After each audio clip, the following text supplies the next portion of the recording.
Hello and welcome to the final Unite broadcast from Glastonbury 2007. Today we will have highlights from last night's debate where Derek Simpson spoke out against racism. And Tony Benn will address a packed left field stage. I think we ought to thank those behind the campaign, Love Music, Hate Racism, because that takes the message into so many more places than perhaps we as a trade union can take it. I'd like to thank the artists who stand up and speak the piece, because that carries the message where it counts to the next generation. Racism is not just about colour and religion, it is an economic battle. And in order to understand that, we have to understand the role of the global multinational companies that are the perpetrators of the exploitation that leads to domestic circumstances. It's on us, the onus is on us, to do what we can to make sure that we don't return to the days where people like Harold have to go to fight, where people die in the millions opposing fascism. The time to stop it is before it starts. I wish you well in that. I'll do what I can from my position. Unite Against Racism is a campaign. Unite is a union that supports it. Thank you.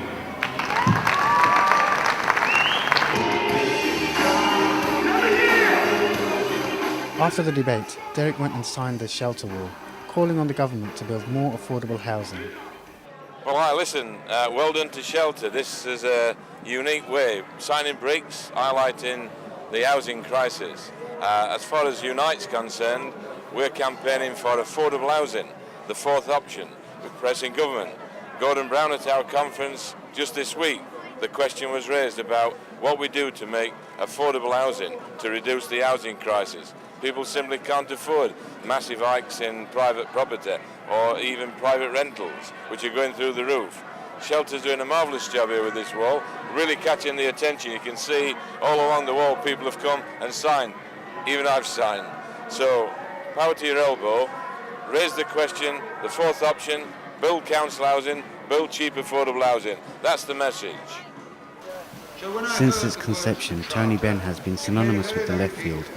For many festival goers, the festival would not be the same without catching his speech on the Sunday afternoon. You can say we the free world, or we the coalition of the willing, we the people of the United Nations, determined to save succeeding generations from the scourge of war, which twice in our lifetime has caused untold suffering to mankind.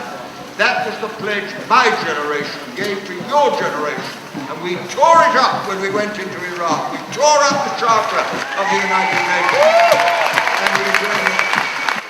And the same goes for Billy Bragg, who has played here every year since we've been coming to Glastonbury. We asked him into our trailer for a quick chat.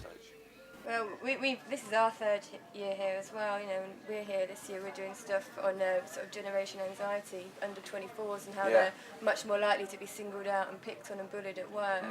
And I just wondered, you know, what do you reckon people should be doing to try and sort of get more protection for young people at work? Well, it's difficult. I mean, I had a situation when I was that age. I worked in an all-night petrol station, and the bosses above me, whose job it was to tot up what had been sold and the money had been taken, at the end of the week would just tell you without as much as any paperwork or anything that X amount of money had been taken from the tills that week and they're stopping it out your wages, and you had no way of knowing if it was true or finding out who it was who was doing it or anything like that. We all got punished by it, and there was very, very little. Obviously, there was no representation for people there. And I think it's a real problem. I mean, you know, with the casualisation of labour and the so-called flexibility, it's very, very difficult for young workers who are often in McJobs, and that was a classic McJob, to be able to stand up for their rights and defend themselves from bosses who are taking the mickey and stopping your wages. It was outrageous. Those guys had all the power. They totted everything up. They wrote out wage slips. They called you in on shifts when you didn't want to go in, Yeah. They were taking the piss, really. It's the worst job I ever had. Your presence here has made people understand that, the organising that goes on in this country is often, seen in terms of single issue groups, but something like Unite, where it's, 24/7 representing people in the workplace. Hopefully these young people go away with an idea of that's, more positive than the one they get in the mainstream press. So Janet, Patricia Hewitt has been voted by the Glastonbury public as Britain's worst boss. Do you want to tell us how she earned that title? Yes, Jodie. People who've been coming along to talk to us, we've been asking them to fill out little forms on what their working situation is and to put them into our ballot box. And Patricia Hewitt by far came out on top with the most votes as the worst boss in Britain. At the end of the final day, Sally Koski, our head of organising, had a few words to say on how the weekend had gone. Has just been much more engaging with people. People have really been coming to tell us their personal stories, or their kids' personal stories, or their friends' personal stories. No, it has absolutely been the best thing to engage the public. You know, the two things together, people that you know, had real issues about the minimum wage, but also people had real issues about the way they treated at work. It's just been absolutely fantastic. So goodbye from Unite at Glastonbury 2007. We've all enjoyed it, and we hope you've enjoyed the highlights we've shown you. Keep tuning into Union TV, where we'll be broadcasting all year round. Just living for the weekend.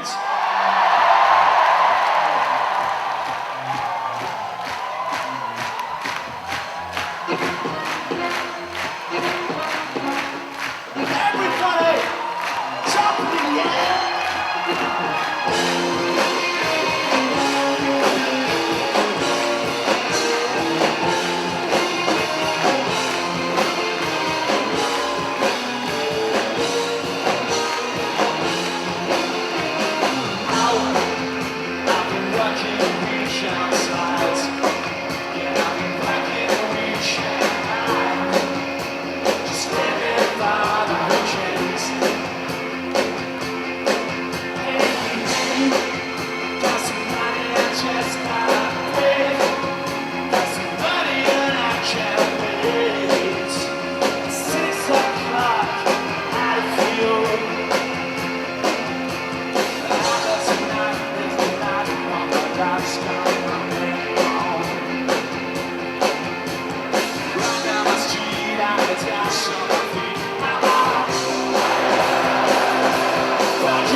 Shots in the floor, keep us from the top.